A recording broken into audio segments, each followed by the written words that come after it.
पश्चिम बंगालच्या राजकारणात आज मोठा राजकीय उलटफेर पाहायला मिळाला।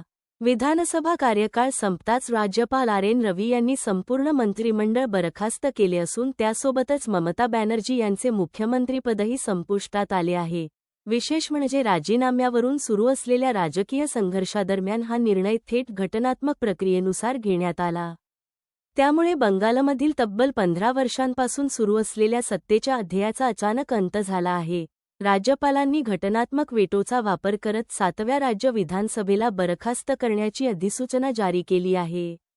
भारतीय राज्यघटनेच्या अनुच्छेद 174(2)(b) अंतर्गत हा ऐतिहासिक निर्णय घेण्यात आला आहे।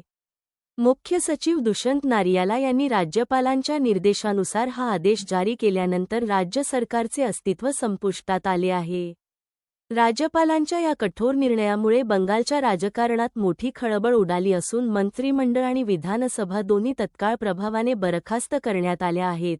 ममतांचा अखेरचा राजकीय डाव फसला। पश्चिम बंगालच्या मुख्यमंत्री ममता बॅनर्जी यांचा अखेरचा राजकीय डाव अखेर फसल्याचे चित्र समोर आले आहे। विधानसभेचा कार्यकाळ आज संपणार होता। त्यानंतर संध्याकाळी राजभवनाकडून काल जारी करण्यात आलेले पत्र सार्वजनिक करण्यात आले।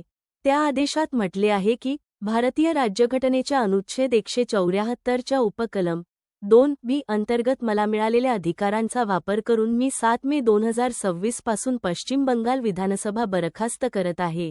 सोमवारी झालेल्या विधानसभा निवडणुकीत तृणमूल काँग्रेसचा मोठा पराभव झाल्यानंतर ममता बॅनर्जी यांनी मंगळवारी संध्याकाळी पत्रकार परिषद घेत राजीनामा देण्यास नकार दिला होता।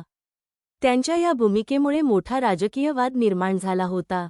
भाजप नेत्यांनी त्यांना तात्काळ पदावरून हटवण्याची मागणी केली होती। ममता बॅनर्जी यांनी निवडणुकीतील पराभव मान्य करण्यास नकार देत भाजपला मिळालेला जनादेश हा लुटीचा परिणाम असल्याचा आरोप केला होता। मी हरलेली नाही, त्यामुळे मी राजभवनात जाणार नाही, मी राजीनामा देणार नाही, असे त्यांनी पत्रकार परिषदेत स्पष्टपणे सांगितले होते।